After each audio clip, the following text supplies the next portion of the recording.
So I founded cChange in 2013, moved to Fiji at that time, but I moved to Australia in 2017, and I'm still doing the same work, but I'm working in a solo office here, and then all the staff are in Fiji. So I mentioned just to the folks before I started, one of the reasons I'm really happy just to be here is start building a network in Australia, folks working on similar issues. So really happy to get some time this morning. I'll jump right in. I think I will. Okay. So again, we started in 2013, and I'll explain this side briefly. I just use this to give you context on who we are and what we do. I used to work for SeaWeb. They're a marine conservation NGO, primarily working around seafood sustainability as that organization evolved. But in 2013, and so my history is actually as a journalist in the Pacific, and I feel myself much more a community advocate than necessarily a conservationist. And I really, when we looked at the social marketing approaches and the things we did, there's a wide application for these approaches, not just in environment, human rights, health, and we really wanted to become an advocate and an organization in the Pacific in particular, starting, and we'll start working more regionally to create change. And I call it change communications. My point here, and we use this slide a lot when we're doing trainings in Fiji, whether it's just science communications, but this process we have of trying to simplify these complex concepts, whether it be management, more research focus, that when we go through this, we do our best to simplify it. But when I'm in the communities in Fiji and working with other partners, this is more akin to the process that happens. The communities are put through these intense management trainings. They almost go through it as if they're going to come out with a graduate degree in marine science and marine management. And the reality is that people can only digest so much information. And in Fiji, we have this context where communities are getting tired of workshops, getting tired of filling out flip charts, they're getting tired of surveys, and their feedback is, if you want to come in and do something, come on in, we'll do projects, but we're tired of going through the motions. And this is not intentional, right? But there is these big, complex, ridge-to-reef management concepts, all these things we're working on. And so we have this case where people need this information to take action, but they're not really able to take it and digest it, process it, and put it to action. So our role, we're not site-based as an NGO. In Fiji, we work with the Fiji Locally Managed Marine Area Network, which is a community-based network, but it has partners such as CI, WCS, WWF. They're all key partners in the ministry and the government. Yeah, and so this is who we are. I use that both as processes, if you're only communicating, or often communicating too much. When we work on issues and we work in partnerships, we talk about taking science to action, and I really have stressed with our partners the need for more structured campaigns. When I say campaign, and so when I was at SeaWeb, some of the scientists at the organization got quite nervous around this word, this campaign word. And just to be clear, what I mean is a strategic approach where messaging is repeated. I'm not going to talk about Wakatu today, but it's a really good example in Fiji where communities do need to do ridge-to-reef management to some extent. There's land-based issues, the marine issues, but we keep changing the acronyms on them. They seem to change every 2 years. The communications on it seem to be very focused on the donor or an outside party. And so we came up with a campaign. We explained to them this really should be 10 to 15 to 20 years, that every conversation should attach and connect back to Wakatu. And we've had really good traction now. We have 3 ministries on board. They're using it as their leading edge into communities. But this is what I mean by campaigning. And I also, as we work, we really stress the repetition of messaging. I like to say in our workshops, there really isn't the aha moment in behavioral change. It is the repetition, it's the role modeling. And so when we talk about campaigns, that's what I mean. If in all of these campaigns, I think there's a couple from Micronesia, we have one from Hawaii, a few from Melanesia. They're all inspirational campaigns. They're not the stick campaigns, right? There's a carrot to a stick. They're far more inspirational, but the planning as we go through.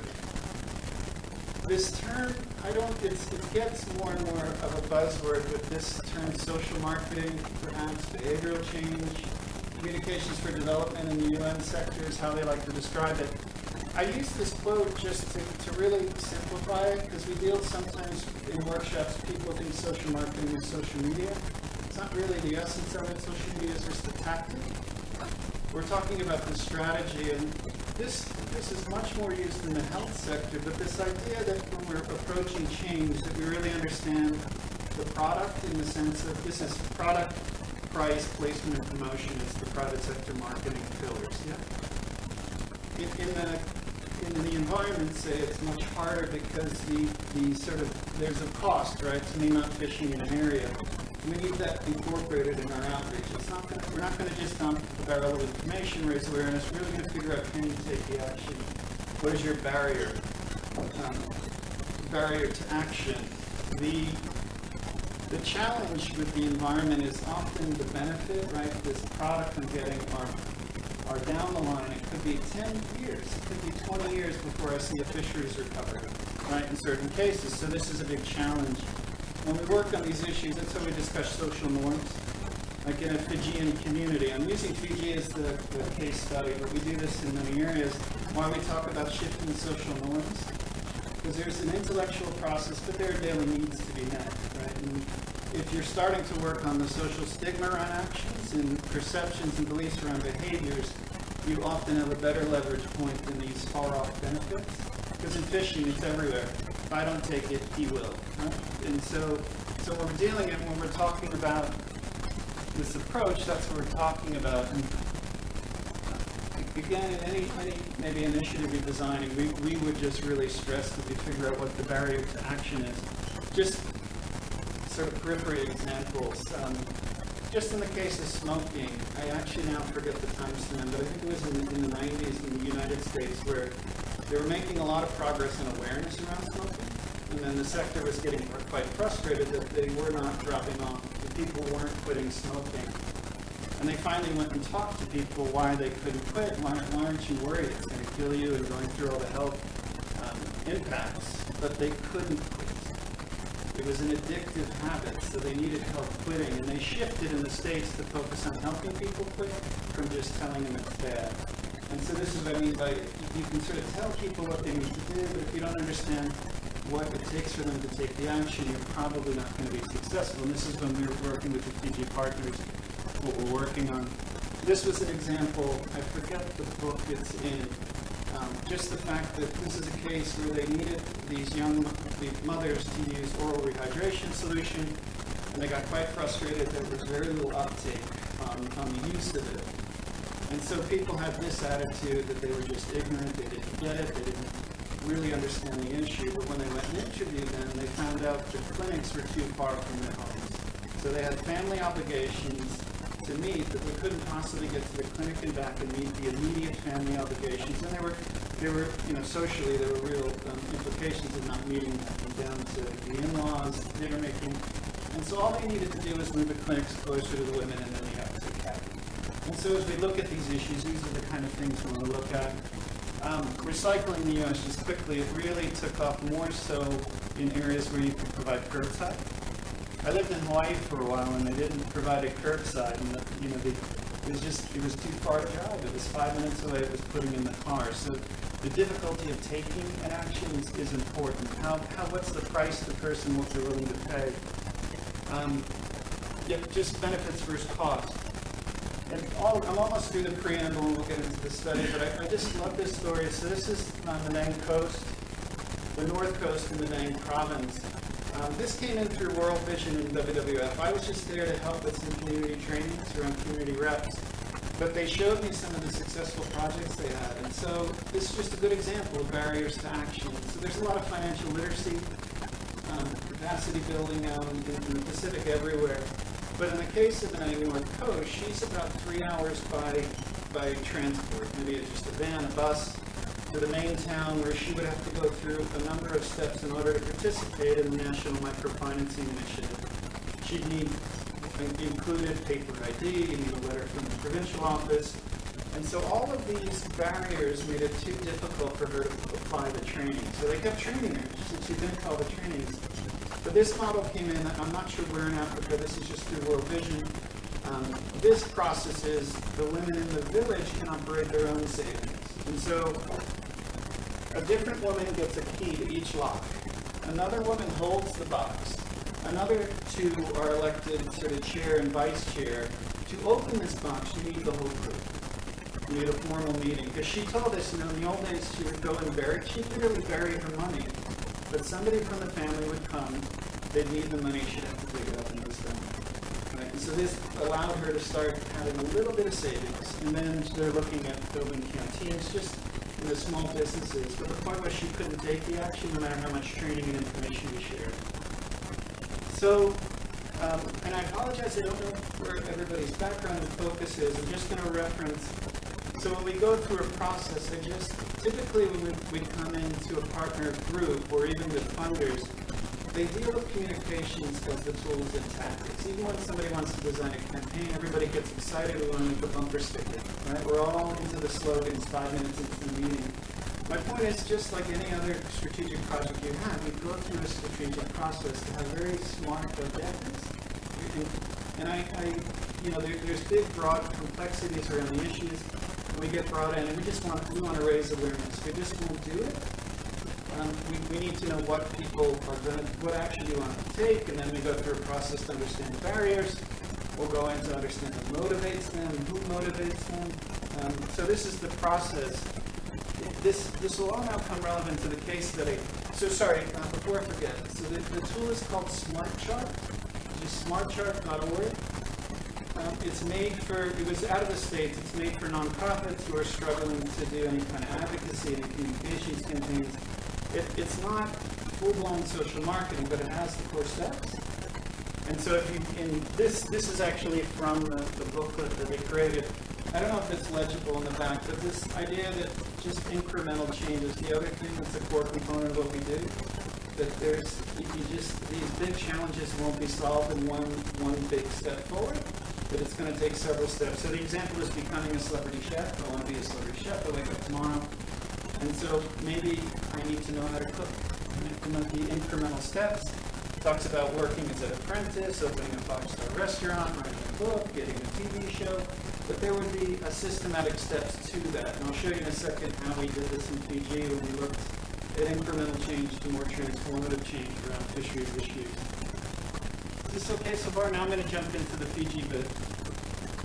So again, I apologize. I don't know everybody's background, so I'm just going to give a very basic summary of the Fiji context. And so this is like many places, the population has dramatically increased over a 50-60 year period. This is a little small, but you're looking at 345,000 people in 1956, up to 900,000 in 2014. That's a sizable growth in a couple generations. The other part, I'm sure in any islands that you're working, it's really transitioned from where you had more of a subsistence economy into a cash economy. You have even rural areas, they still have school fees, they have health care they want, even access to mobile minutes, right? Just small things we take for granted. These are shifting the income demand in rural places. Fishing is the quickest way to make money. If you plant something, there's a whole period. This is perception-wise, and I don't need management. So for rural areas, coastal areas, it's a quick way to get money. For folks not involved in fisheries, you also have the issue of just gear has changed and improved. There's really, you can fish anywhere at any time, right? You can fish at night now. You can really look at the way the gear improved and what was being used, just the accessibility to fish.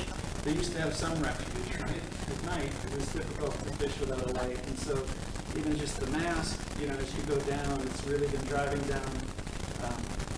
So it's taking longer to catch fish. It's costing more with just petrol money if you have a boat. And they're getting less and smaller. So this is the context. These communities are dependent on the resource. This is a hard one to summarize in a bullet, but in the Pacific generally, typically there is some customary or legal rights to the marine resources. And so this is in Fiji, it's a platform to do management. And traditionally you have a tambu after a chief passes away. It's a 100-day tambu, or equivalent almost like an MPA in the modern context. And so you have this to build on, and it's a good way to work with communities and the management, but you often have the the NPA or the tongue is too small to maybe get the kind of recovery you need. It might not be networked. And then in addition, we have a problem of poaching in a tongue, so it could even be from inside the village. There are cases where it's just conflict with the chief and people not poaching the tongue, but it could be exterior. It's a very hard thing to enforce. So there's some challenges around fisheries management. So the way we look at it, I know when we work with marine partners, they're very focused on issues, but you have to realize you're in a context where you're not the most important issue. Typically, to me, around an election time, I'm always seeing road crews in Fiji because it's a visible public infrastructure improvement. You see it, obviously, well, let me just say that. Like I've mentioned earlier, just because we're doing this on YouTube. Anyway, so you have roads are very publicly visible. You have things like schools people respond to, healthcare. This is really tangible, and because of these things, I'm sure you're familiar with like baseline, and you have these things. They're just not as pressurized. And then what you have, in addition to that, is a lack of funding and resources around, particularly inshore fisheries. In 2015, SPC put out the new song, and it was all about this, that inshore fisheries is being largely under-resourced throughout the Pacific, even though the majority of the population is dependent on it. You get a lot of interest in these big offshore MPAs, but there's just not a lot of support for the fisheries that people really depend on. So this is the context, and we sat partners down, we brought everybody into a room and put them, that steps I showed you, it gets quite expanded, but we really made them look through how we were going to create constituencies, the priorities, the government funding, how we really move people forward so we have the kind of support we need. Again, poaching has always been the highlight issue. This is the one everybody works on. But we really worked through with them how difficult that was to solve. When you're talking about a national fisheries agency that needs to support rural folks to be fish wardens, there's trainings involved, there's boats, and there's just so many pieces that need to go into it. And so we really wanted to find a way to drive change forward in ways that were meaningful, that then we would see more resources, we would see overfishing as more of a priority. I'm going to give you the campaign focus, and then I'll just step back a little bit to this sort of rationale that went into it. But we worked with partners and we came up with a very, very simple campaign in communications. So we were going to reduce the fishing pressure on key grouper species in Fiji. And in June through September is their peak spawning months. I'll explain in just a minute, if folks aren't familiar with the fisheries, what that means and why these are more vulnerable. But I just wanted, so the core acts, right? We want to create an opportunity for people to do something, to take some action. We created a voluntary pledge. So anyone, anywhere, right here, right now, could take a pledge not to eat them while they're spawning. So we're going to avoid these fish to allow them to breed so we can eat them later. It's a very simple messaging frame. Just to go through quickly why. Why do we target these? So I just articulated, and I'll dig down again, why this simple message mattered and how functionally that improved everything we did from there. But the other point I wanted to point out was that grouper matter. And I apologize, whenever I work out of the States, my pronunciation of grouper causes a lot of confusion, particularly in Australia, so I will show the fish momentarily. The rock cod is one of them. If you understand what we call their own here. So it's an issue that mattered. I just put that in context, and this is not taking a critique of any other NGO, but you often see Western NGOs are very focused on sharks. For a Fijian fisherman, a shark is not a beloved fish, or a beloved species. It might be something that they have to worry about. It's not something typically they're eating. This grouper is the prized fish, both among Itoke, same native Fijians, and then Indo-Fijians, which are large components of the population. So this is a fish everybody loves and cares about, both in home consumption, and then it's also a high-value commercial fish. So we have something people really care about. It's an important aspect of what we did. The low cost, right? I talked about the price of it. In Fiji, they actually breed over a 6-month period, and we worked with Yvonne Sadovi at the University of Hong Kong. She's one of the leading experts around grouper internationally and has done a good deal of research in Fiji. But we came up with an opportunity to cover the majority of the spawning periods for these fish, but it was important, and we explained it locally. It's just a little bit longer than a traditional tambu. So this is something I could do. If I believed in the benefits, it's something I could take on. It was important. We didn't create an issue where we told you all the things you needed to do, but you couldn't do them. Yeah. Achievable action, and just second, in just on the strategic side, so the pledge could be made public.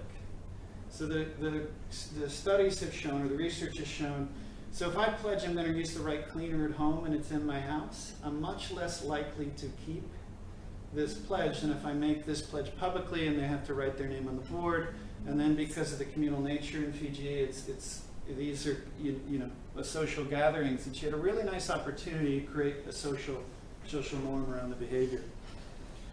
This last piece, I showed you that chef progression, right? That this was a point that if we could get people behind this, and research has again shown that I'm much more likely to take a future action if I've already identified myself as somebody who cares. So why would I make the first action so hard that I never take it, that I never have my constituency to build on? So this is what we designed. And this was awkward for some of the NGO partners, because they worked on big, broad management plans, right? And just quickly, for reference, these are the fish. I don't know if it's legible that the English names are on top and species names on top, and then you'll see the Fijian names. These are really the main species. Yeah. How do you say grouper? You groper? Yeah. I just get. But I don't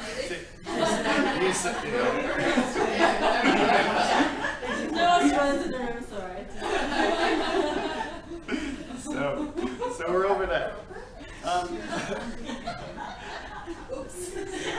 These are the guys underwater. So again, just maybe a little bit of fisheries background. These fish aggregate in very large numbers. They come together in very specific channels. Traditionally, fishermen know where these are. And so they become highly vulnerable to overfishing. That you can take the whole stock, and so this will be, communities on a coast, all of their fish will be coming in to aggregate in one area. So they're highly susceptible to overfishing. On the international or on the global scale, there's a high demand for these in Hong Kong and China. So historically it was the library food fish trade, right? But if a foreign fishing boat could be given the site, and then they could knock one of these sites out in really a relatively short period of time. So they're highly vulnerable. The reality is, historically, and this was something we didn't know going into how supportive people would be. So sorry, I'm going to start using the Fijian name. It's kawakawa. So this was kawakawa season. When they're breeding is actually the season you catch them. It's easy to catch them. They're actually, because they're breeding, they build up a nice fatty tissue. So this is quite tasty. So the fish, the fat fish with the eggs, is the desired fish, right? This is the culture. Historically,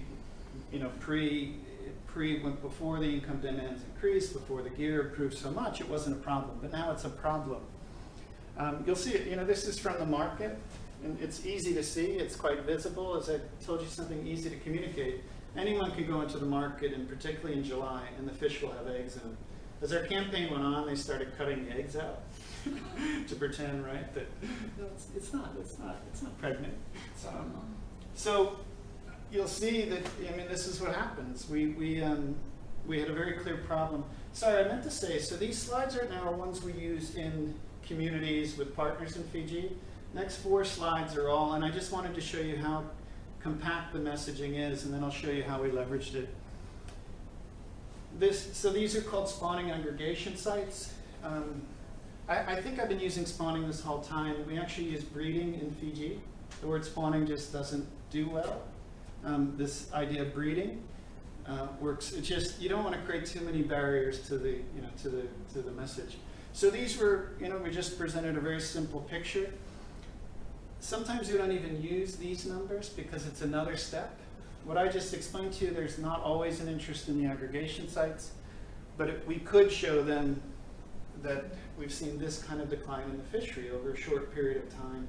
And so Melly on our team does all the illustrations, but we intentionally make them quite simple. So this is the context. As I was saying, issues that matter and simple to communicate. The other thing we found, both in research from other areas, that the issue of fish reproducing works. As far as me intuitively understanding the problem, why I shouldn't eat a fish full of eggs, as opposed to one person can go out in the ocean and cause that much damage. It's hard to believe intuitively, even pollution. And so we work with a group out of Washington, D.C., who was part of the original CWEB. They were telling me tuna in the Gulf of Mexico is the same. Pollution people didn't really latch into, overfishing as far as boats, but spawning work, people got it, that the fish should be allowed to breed. And we use this as just a very simple messaging platform in order to get people concerned. And then if we could show the decline in some simple way. The next piece was, too, on the flip side of it, was our whole communication that if they're that vulnerable, it actually makes them that easy to help. And that was the whole setup for the pledge, is that we let them breed. And I don't know if this is interesting, but this, for our hardcore fisheries scientists, might be an uncomfortable illustration. Because technically, it's complicated. How many fish eggs survive? How many, in a healthy system as opposed to decline? So all that's complicated, but the basic concept is still valid and important. That if you don't let them breed, we are going to run out. If we let them breed, we have a chance of eating more later. And so that was the simplicity of the message. The other piece that was highly effective and we used throughout. So I don't know. In Fiji, this is a quite easy slide. So he's a top sevens rugby player. He is the #1 rugby player in Fiji.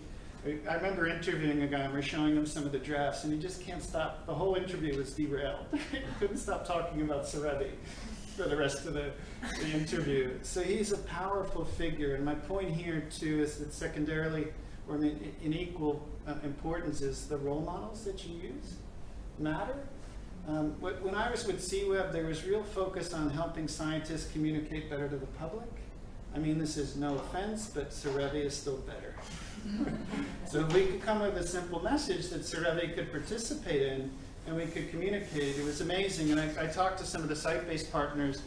One guy we worked with quite closely, he had a workshop and every night they would do sort of a debrief and they kept talking about Serevi. This is when the first campaign first came out. But my point is the role model. And then the second part of it is the value messaging.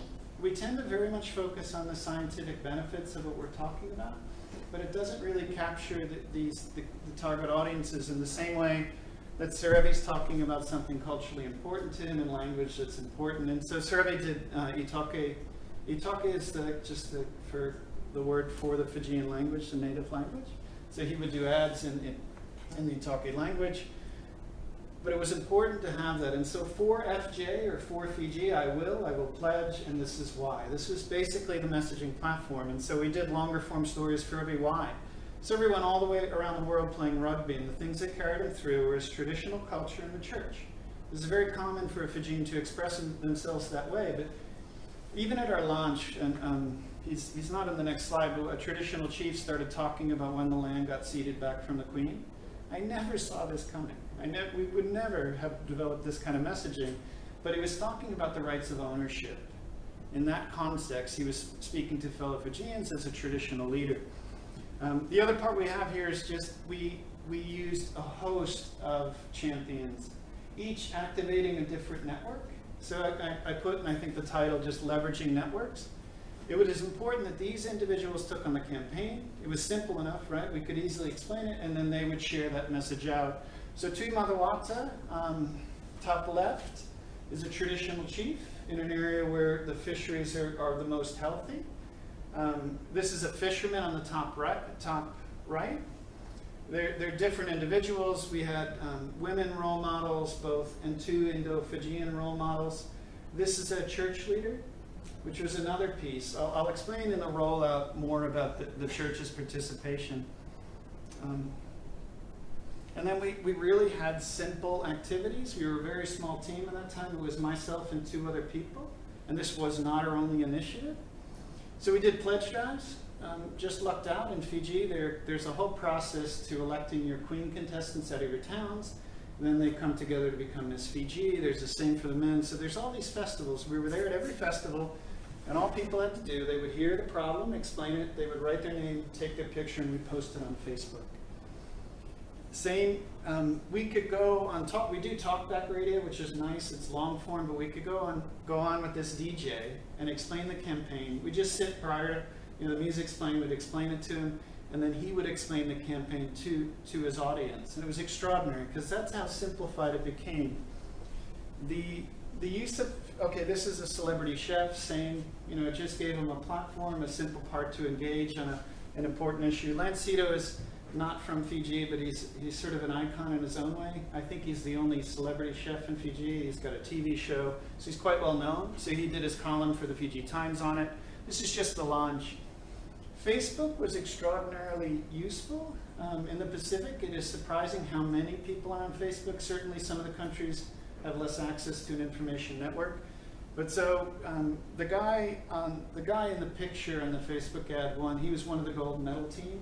This is there was a national holiday around the gold medal in Fiji. It was an incredible event. But his ad, see, it's very inexpensive to boost it out on Facebook. It reached 80,000 people. That's a country of, you're talking 900,000. That's a very useful way to engage people. And I'll show you what happened as we did that. We also did institutional meetings.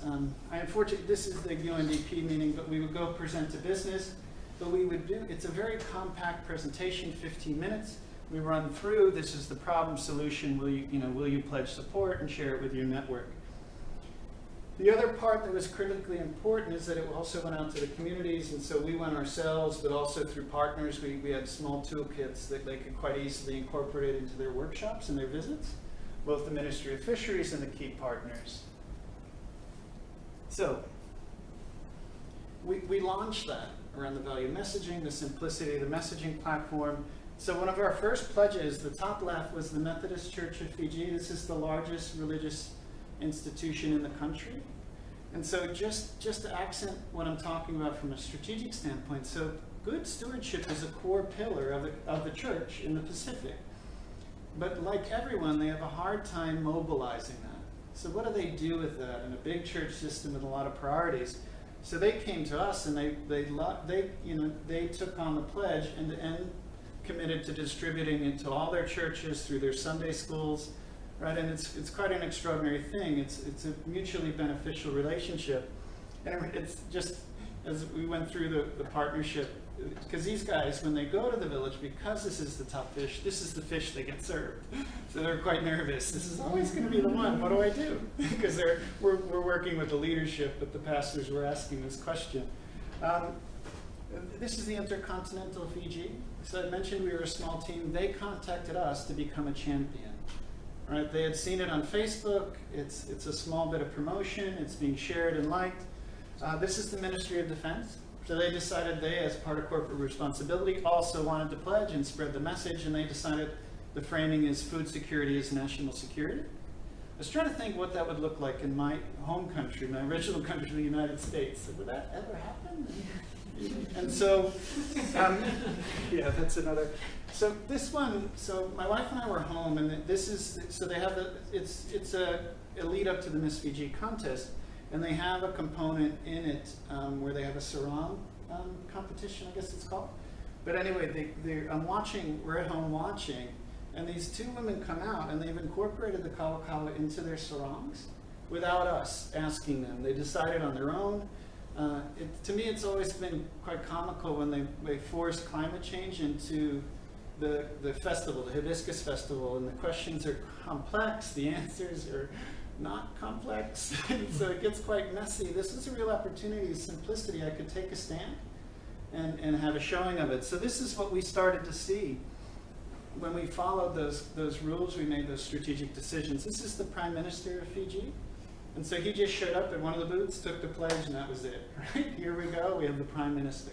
It's going to make it a lot easier later to approach, the cabinet around policy now that the Prime Minister is now signed on. There's a funny moment the next day, we posted this, and so I see the Prime Minister has commented on the post. It's in Fijian and my phone goes dead. I'm in the coffee shop in the same one. I'm about to show it to the lady. So I had about a panic of 10 minutes to get to the office and get it translated. And he was just joking with his friends, believe it or not. This is a case, I don't know what the equivalent in Australia is. JAXA Fiji is just a distributor of a lot of tourist items, but locals too. So they agreed to make t-shirts for us and sell them, and then give us a small proceed from the shirts. So we had a very small budget, and now they're nationally distributing them, making sure they're in the stores around our pledge drives.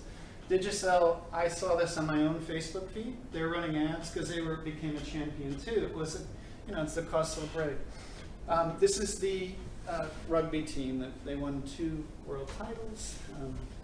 Ben Ryan, the coach, has been given land in Fiji, just to give you his esteem and status. So as things went on, we then were able to engage even some of the supermarkets took the pledge. I don't know if I'll touch this later, but these guys, and I will touch where the campaign's gone, but these guys were worried that their supermarkets would buy fish that they shouldn't. So they actually worked with us on minimum sizes too, and they wanted materials to all their stores. As we go past this campaign, they sell fishing gear in all their stores. So we have this leverage point to distribute to fishermen throughout the country whenever they come in. But this is the kind of thing, the campaign built this momentum. We weren't pounding on everyone's doors. It was the publicity around it. So I'm going to show a short video. This is not the big one in the campaign, and I'll just explain why I'm showing it after. Oh. Sorry, this shuts off.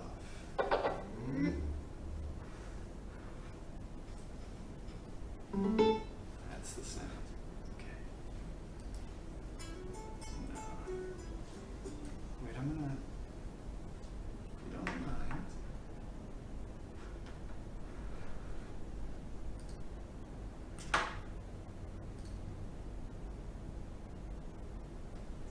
Okay.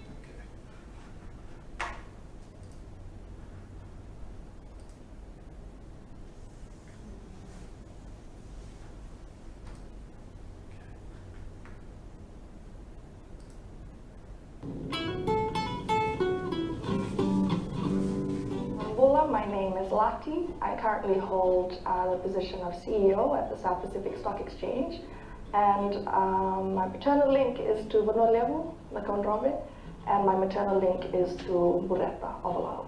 In the private sector, we're all about the little guy who's trying to start his business.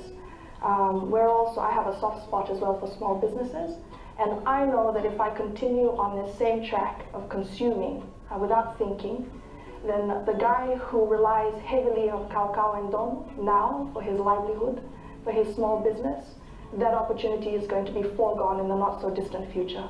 So I'm basically killing his business. As millennials, I'm a millennial, we're constantly asking how can we contribute to global agendas.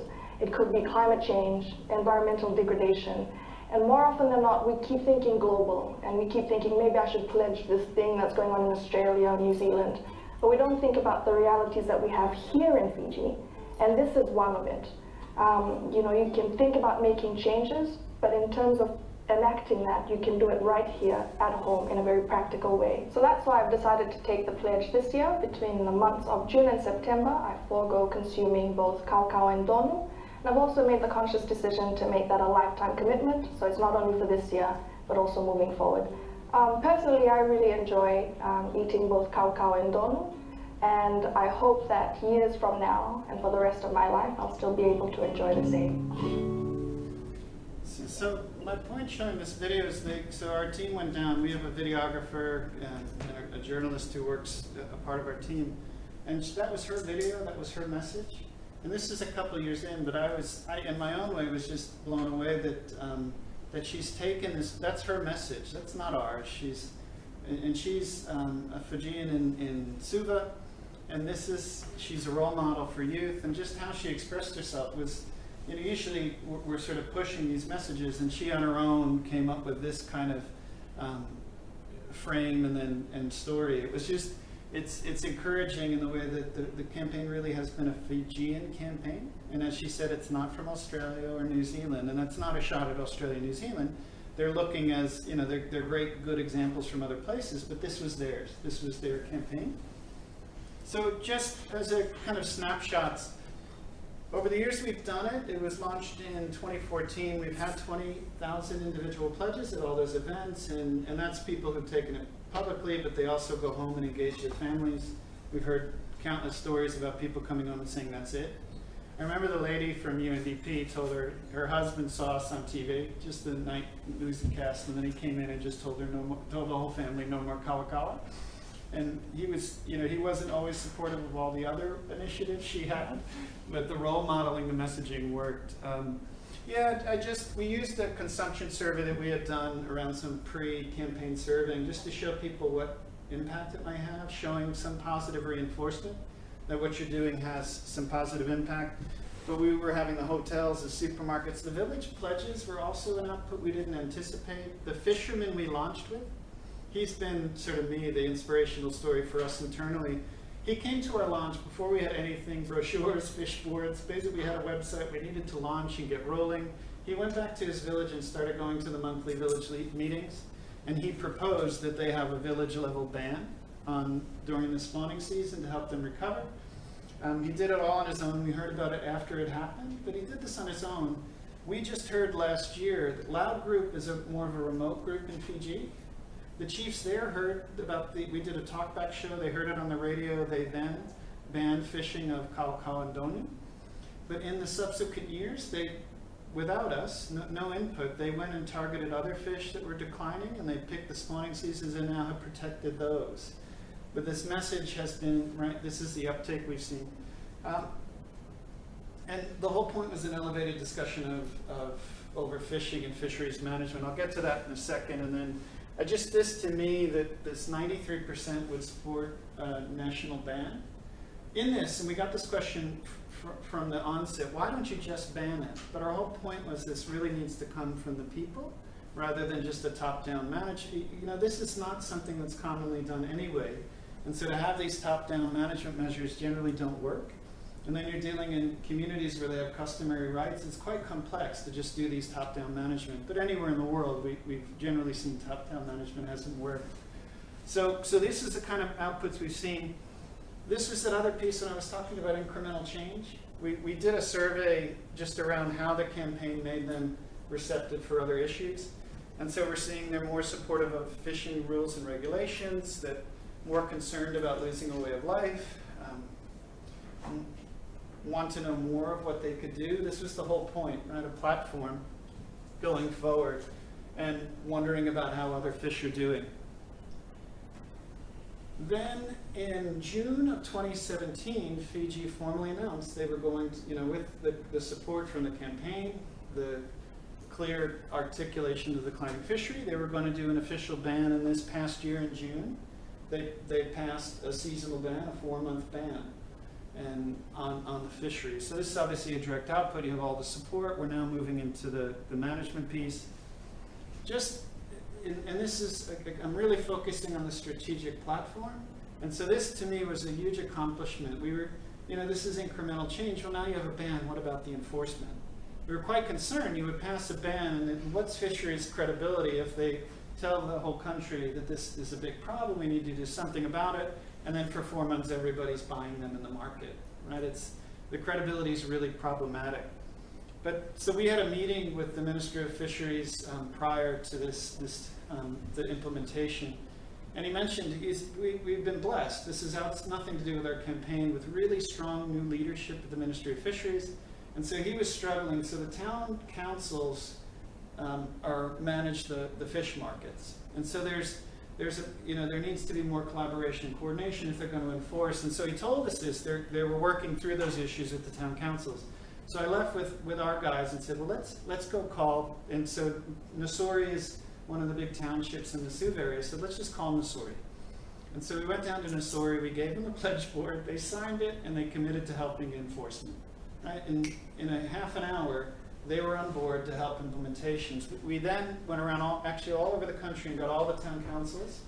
And then we pulled in the police department, which also, because of the high-level nature of the campaign, were very supportive. And we turned that into doing We did them in 3 divisions. The Lao group is included in the central division, but it's not so much of a commercial market.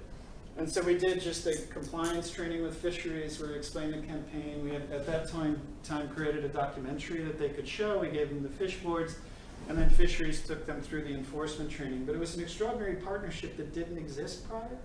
And this is what I meant by incremental change. In most localities, it's very hard to get police to take fish crime seriously. It's often there's other more serious and pressing issues. And so it was distributed. We also worked with fisheries to make sure when they confiscated, the public knew. Right? We publicized it, but we really put an effort into that next incremental step. Similar, we had put fact sheets together for them. It's not here, but we translated it to 3 other languages, including Chinese, and the Chinese Business Association took the pledge and distributed it to all of the Chinese restaurants. There's some languages challenges around some of the smaller restaurants, so this was, the implementation was as important to the previous 3 years. We did a survey at the end of the season last year, but the ban awareness, this is consumer and vendor, the percentages, but this is the kind of stuff we saw. This is self-reporting from the markets, but anecdotally this was informed that in the formal markets it was much less visible past June once that initial outreach. There were some occasions you would see it more in the informal markets along street sides if you saw it, but it's hard. It had a very positive impact as far as what we could see visibly. This was important, that people actually bought mostly the same amount of fish. They just bought other fish, they tried new fish, they went from their favorite fish to, the market was fine, at least at the vendors level. Where we did have opposition and still moving forward need to work is on the commercial fishermen. It's actually got good support at the community level, a more small scale subsistence commercial, but some of the commercial fishermen who target volume, these are the groups that when we go forward need somewhere we need to work with. Fisheries Ministry was quite happy there. The perception of their efforts were quite good. And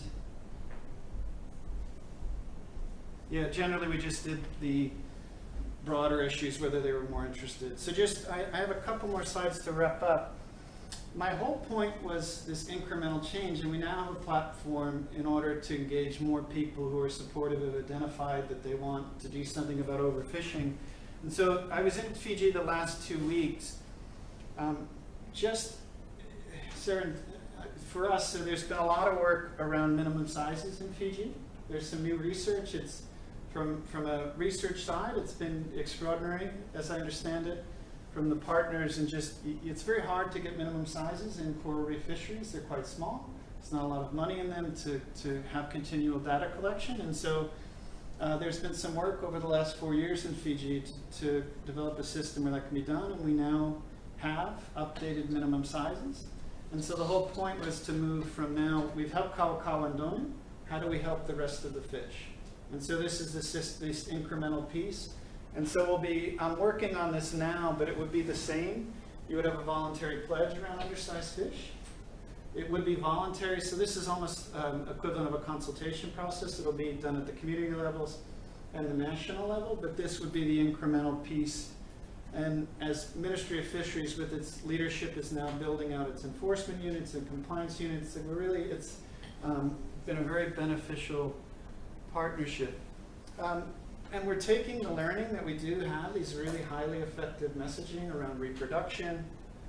As we've worked, we've found that species loss has been a really strong messaging frame, right? People are very attached to certain fish that were eaten in the family, cooked a certain way, and so you lose these species, you're much more motivated than when we talk generally about overfishing. And you can see it, right? You can see the fishing down the food chain. We can demonstrate it, both research, but also through fishermen storytelling. I didn't mention this earlier, but in the Pacific, fish are generally served whole. So it's quite easy to build a stigma around the actual size, right? In the village, so we like that it's, with the fishermen, but the family, it's quite easy to leverage this into a larger conversation. Enforcement at the national level is realistic. It's very hard to know where you can't enforce poaching. It's very hard to know where the fish came from, but you can measure the fish, right? It doesn't matter where it came from, the size is relevant. So we look at this as a really good opportunity. Depending on where you work, I find this is a piece from these minimum sizes. We'd also like, and I'm going to be working on a tool where communities can just look at what they're catching, measure them with a small data set, can get an idea of how much of our fish are mature. And if so, beyond a certain percentage, we need to take a local action. So this is how the campaign's been growing. I'm personally quite excited about the last piece. It's a bit, they're in parallel, but the community is going to need to make its own decisions around its resources, and it might be a tambu, it could be gear restriction, might not be sizes. Catch and release is going to be quite hard to sell at a community level. It's like putting in your work day and then saying give back your money. The effort was there, and it's hard to catch, and it's this culture of catch and release isn't quite present in Fiji or in the Pacific, as I understand it. Okay. Yeah, I mentioned, we'll be doing a lot of video testimonials. Separate from the earlier, we want fishermen to talk about sliding baseline and serial depletion, but through stories. They'll never use those words, but we found these have been quite effective. It will then be a platform to talk about overfishing generally, and this gets into fisheries management. If it's relevant, the other thing we're doing is everything is life size. People need to see the actual size of the fish to have an impact. You'll see a lot of materials, because they're hard to manage, it'll be the fish in small and then a little number underneath. I have not found it works in any way, but the actual size, it's quite extraordinary that it's small, but until we put them on a poster, this is a B2 poster, they didn't really grasp what the current sizes were relative to what they should be. I think, so that, my guess, maybe just before I do this, my whole point was just the creation of the incremental change, these simple messaging platforms, how they've helped us advance fisheries management in particular, but we're applying them across the host of issues now, and some of our work focuses directly on community leaders being able to carry on these conversations, simple tools, but the core of it is all the same. This idea of building constituencies and support and movements. So, yeah, maybe just briefly if you have any questions, feedback, or, yeah? When this NGO was started, or this campaign, better to say, you mentioned how NGOs should be having a broad goal and then smart objectives. Yeah. Were the objectives to actually reach management decisions to ban the fish? Was it one of the objectives, or was it something that just coincidentally happened to ban the fish? It was one of the potential outcomes. When it comes to fisheries management, Fiji could have done a number of things. They could have banned fishing entirely. They could have looked at minimum sizes. They could have banned export. We weren't pre-decided in the management measure, but there was hope that there would be broad public support for a management measure. That was the big aspiration, to actually create a management decision. Yeah, absolutely. That would be an outcome. So I used this parallel. So CWEB in the mid-90s ran Give Swordfish a Break was one of their first campaigns. This is the first example, as I understand it, one of the first of using social marketing around environmental issues. So CWEB did similar in that they used celebrity chefs, right? They found these spokespeople that then influenced media, that influenced folks who were at those restaurants for making policy. And that campaign worked. They ended up protecting the nursery grounds for swordfish. But at the end of it, the chef said, what's next? And this, as I understand it, is the start of sustainable seafood movement. They said, what's next? So we were absolutely designed to make some achievement to recover this fisheries, and then for people to say, what's next? Does that answer your question? Yeah? Well, I don't want to waffle on the solution. If Yvonne and the group came back to me that there was another solution, that you could prioritize domestic to export, that would have been, we would have deferred to the scientists on the best management solution.